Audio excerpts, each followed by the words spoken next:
ವೇತ್ತಿ ಸರ್ವೇಷು ಭೂತೇಷು ತಜ್ಞಾನಂ ವಿದ್ಧಿ ರಾಜಸಂ. ಯಾವ ಜ್ಞಾನ? ಜಡ ಮತ್ತು ಚೇತನ, ಕಲ್ಲು, ಮರ, ಮಣ್ಣು, ಮನುಷ್ಯ ಎಲ್ಲ ಪದಾರ್ಥಗಳಲ್ಲಿ ಬೇರೆ ಬೇರೆಯಾಗಿದೆ, ಅನೇಕ ರೀತಿಯಿಂದ ಇದೆ. ಎಲ್ಲದರ ಒಳಗೆ ಒಂದೇ ರೀತಿಯ ಅರಿವು ಯಾರಿಗಿಲ್ಲ, ಅದು ರಾಜಸ ಜ್ಞಾನ. ಇನ್ನು ತಾಮಸ ಜ್ಞಾನ ಯಾವುದು? ಅದನ್ನು ಹೇಳ್ತಾರೆ, ಎಲ್ಲದರ ಒಳಗೆ ಭಗವಂತನ ಇರುವನ್ನು ಮರೆತು ಬಿಟ್ಟಿದ್ದಾನೆ, ದೇವರ ಇರುವಿಕೆಯೇ ಗೊತ್ತಿಲ್ಲ ಅವನಿಗೆ, ಅದು ತಾಮಸಿ ಜ್ಞಾನ ಅಂತ. ದೇಹವಿರುವ ಜೀವನನ್ನು ಬ್ರಹ್ಮ ಅಂತ ತಿಳ್ಕೊಳ್ಳೋದು, ಇಡೀ ಜಗತ್ತು ಅವನ ಕಲ್ಪನೆ ಅಂತ ತಿಳ್ಕೊಳ್ತಕ್ಕಂಥದ್ದು, ಕಾರಣ ಇಲ್ಲದೆ ಭಗವಂತನಿಂದ ಸೃಷ್ಟಿಯಾದ ಈ ಜಗತ್ತನ್ನು ಸುಳ್ಳು ಅಂತ ತಿಳ್ಕೊಳ್ಳೋದು, ಇವೆಲ್ಲ ತಾಮಸಿ ಜ್ಞಾನ ಅಂತ ವರ್ಣನೆ ಮಾಡಿದ್ದಾರೆ. ಈ ಜ್ಞಾನದಿಂದ 3 ಬಗೆಯ ಕರ್ಮಗಳು ಉಂಟಾಗತ್ತೆ ಅಂತಾನೆ. ಅದು ಸಾತ್ವಿಕವಾದ ಕರ್ಮ, ರಾಜಸ ಕರ್ಮ, ತಾಮಸ ಕರ್ಮ. ನಿಯತಂ ಸಂಗರ ಅರಾಗದ್ವೇಷ ತಕೃತಂ ಅಫಲ ಪ್ರೇಪ್ಸುನಾ ಕರ್ಮ ಯತ್ತತ್ ತಾತ್ವಿಕ ಮುಚ್ಚತೆ.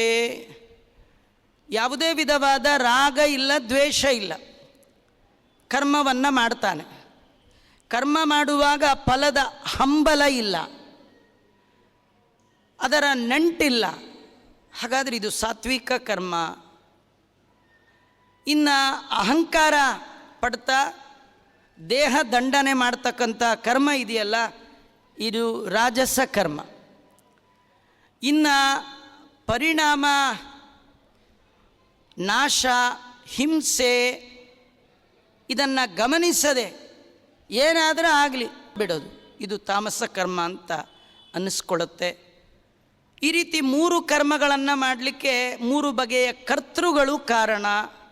ಅದು ಸಾತ್ವಿಕ ಕರ್ತೃ, ರಾಜಸ ಕರ್ತೃ, ತಾಮಸ ಕರ್ತೃ ಅಂತ. ಕರ್ತೃಗಳಲ್ಲಿಯೂ ಕೂಡ ಮುಕ್ತ ಸಂಗೋ ಅನಹಂವಾದಿ ಧೃತ್ಯುತ್ಸಾಹ ಸಮನ್ವಿತ ಸಿದ್ಧ ಸಿದ್ಧೋ ನಿರ್ವಿಕಾರ ಕರ್ತಾರ ಸಾತ್ವಿಕ ಉಚ್ಯತೆ.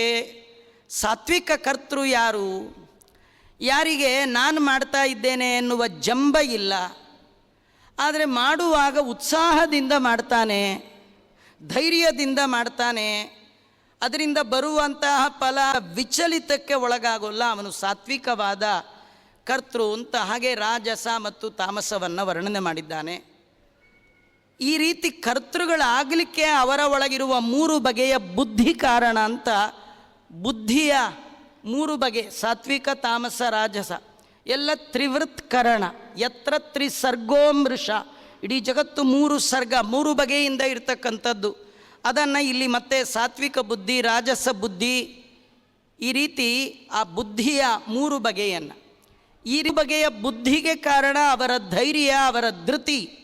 ಅದರಲ್ಲಿ ಸಾತ್ವಿಕ, ರಾಜಸ ಮತ್ತು ತಾಮಸ ಅಂತ ಆ ಧೃತಿಯಲ್ಲಿ ವರ್ಣನೆ ಮಾಡಿದ್ದಾನೆ.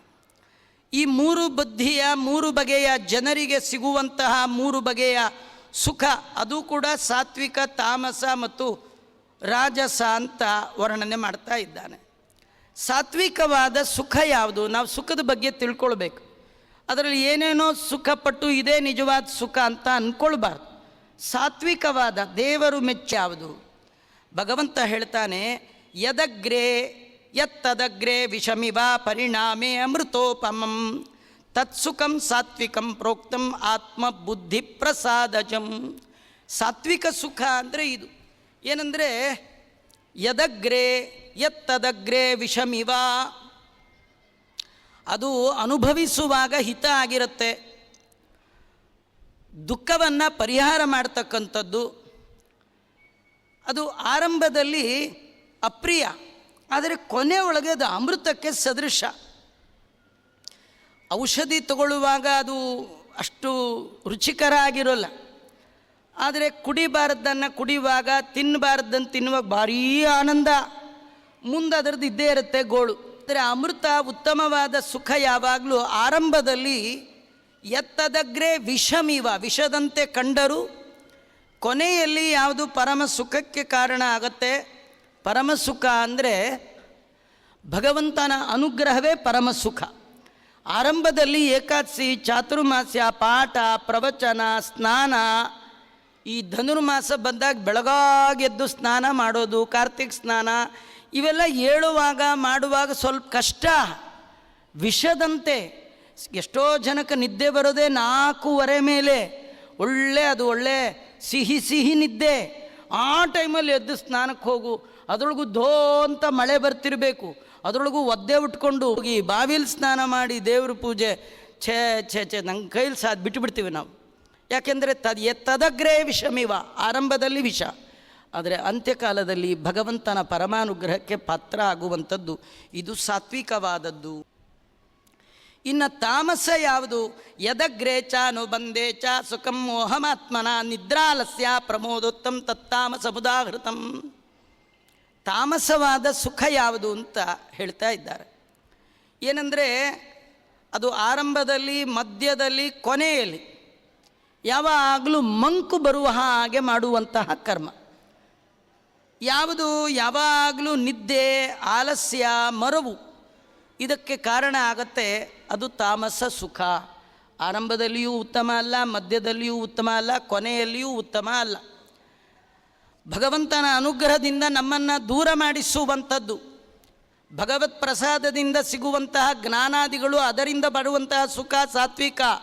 ಭೌತಿಕವಾದ ಸುಖ ರಾಜಸ, ದುರ್ವ್ಯಸನಗಳಿಗೆ ನಮ್ಮನ್ನು ಒಳಪಡಿಸುವಂತಹ ಸುಖ ಅದು ತಾಮಸಿ ಸುಖ ಅಂತ.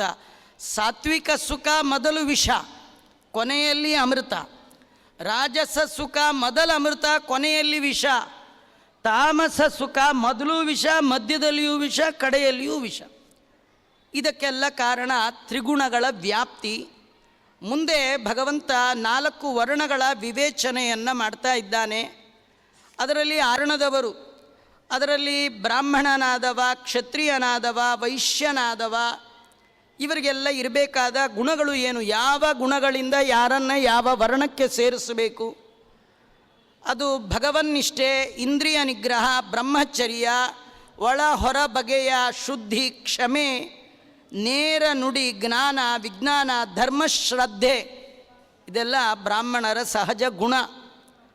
ಇನ್ನು ಶೂರತನ, ತೇಜಸ್ಸು, ಧೈರ್ಯ, ನೈಪುಣ್ಯತೆ, ಯುದ್ಧದಲ್ಲಿ ಓಡದೇ ಇರತಕ್ಕಂಥದ್ದು, ಬೆನ್ನು ತೋರಿಸಬಾರ್ದು, ದಾನ ಕೊಡೋದು, ಎಲ್ಲರನ್ನು ಕಂಟ್ರೋಲ್ ಮಾಡುವಂತಹ ಯೋಗ್ಯತೆ, ಇದು ಕ್ಷತ್ರಿಯರ ಸಹಜ ಸ್ವಭಾವ.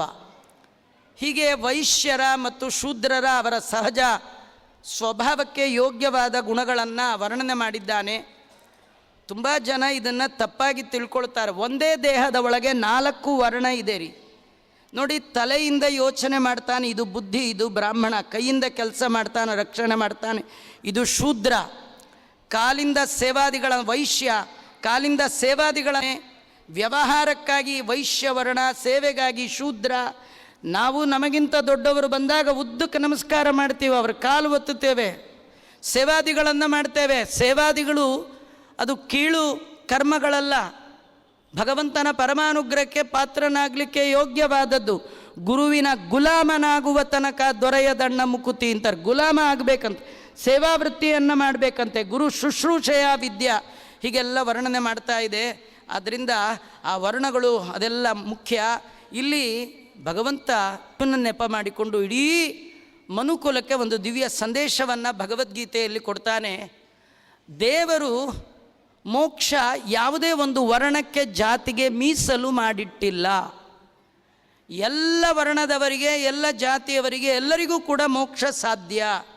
ಅದು ಹೇಗೆ ಅಂದರೆ, ಪ್ರತಿಯೊಬ್ಬ ತನ್ನ ಸಹಜವಾದ ಕರ್ತವ್ಯದಲ್ಲಿ ತನ್ನನ್ನು ತಾನು ತೊಡಗಿಸಿಕೊಂಡಾಗ ಅವನು ಸಿದ್ಧಿಯನ್ನು ಪಡಿಬಹುದು. ಇದರೊಳಗೆ ಯಾವುದೇ ವಿಧವಾದ ಸಂಶಯ ಇಲ್ಲ. ಜಗದ್ಗುರು ಮಧ್ವಾಚಾರ್ಯರು ಜಗತ್ತಿನ ಜನರಿಗೆ ಕೊಟ್ಟಂಥ ಒಂದು ಅದ್ಭುತವಾದ ಸಂದೇಶ. ನಾವು ನಮ್ಮ ಕುರುಭುಂಕ್ಷ್ವಚ ಕರ್ಮ ನಿಜಂ ನಿಯತಂ ಹರಿಪಾದ ವಿನಮ್ರದಿಯ ಸತತಂ. ವಿನಮ್ರದಿಯ ನಿಜಂ ಕರ್ಮ ಕುರು ನಿಯತಂ ಭುಂಕ್ಷ್ವ.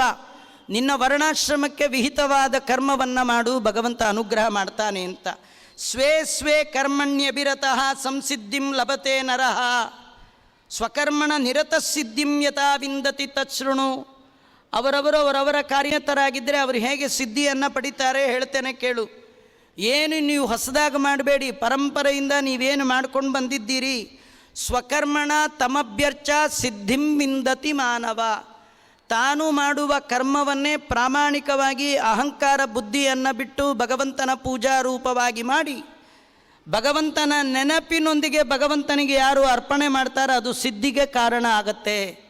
ಇವತ್ತು ನಮ್ಮದಲ್ಲದ ಕರ್ಮವನ್ನು ದೇವರ ಎಚ್ಚರಿಕೆ ಇಲ್ಲದೆ ಕೇವಲ ಫಲದ ಕಾಮನೆಯಿಂದ ಮಾಡ್ತಾ ಇದ್ದೀವಿ. ಇಡೀ ಸಮಗ್ರ ಭಗವದ್ಗೀತೆಯಲ್ಲಿ ಕೃಷ್ಣ ಹೇಳಿದ್ದು ಕಾಮನೆಯನ್ನು ಬಿಟ್ಟು ಕರ್ಮವನ್ನು ಮಾಡು ಅಂದರೆ ನಾವು ಕರ್ಮವನ್ನು ಬಿಸ್ತಾ ಇದ್ದೇವೆ.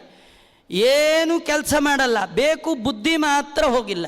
ಕೆಲಸ ಮಾಡಿಯೇ ಬೇಕು ಅನ್ಬೇಡ ಅಂತ ಕೃಷ್ಣ ಹೇಳಿದರೆ ನಾವು ಏನು ಕರ್ಮ ಮಾಡದೆ ಅದು ಬೇಕು ಇದು ಬೇಕು ಅಂತ ಬಯಸುವಂತಹ ದುರ್ಬುದ್ಧಿ ನಮ್ಮಲ್ಲಿ ಇರ್ತಕ್ಕಂಥದ್ದು. ಭಗವಂತ ಸಾಧಕನಾದವ ಸಿದ್ಧಿಯನ್ನು ಹೇಗೆ ಪಡಿತಾನೆ ಅನ್ನುವಂತಹ ಅದ್ಭುತವಾದ ಪ್ರಸಂಗವನ್ನು ಭಗವಂತ ತಿಳಿಸಿದ್ದಾನೆ.